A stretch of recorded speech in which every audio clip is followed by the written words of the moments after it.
To use your butter churn, begin by lifting the agitator out and placing the churn securely over the shaft.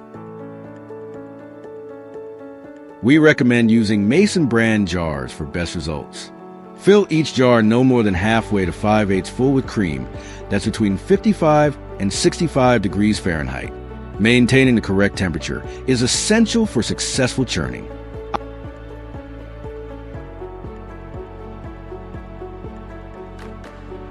Operate the churn at the same speed you would use for doing laundry.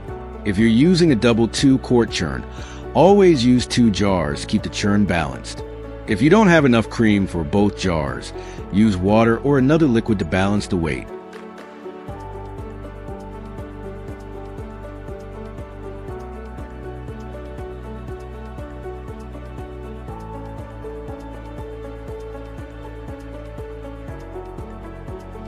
Once the butter has formed, it's important to rinse out the buttermilk so that your butter won't turn sour.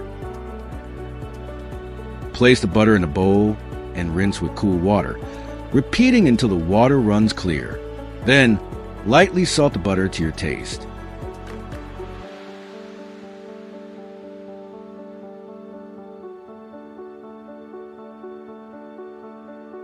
There are 3 key factors for success with this type of churn: the quality of your cream, the temperature of the cream, and not overfilling your jars.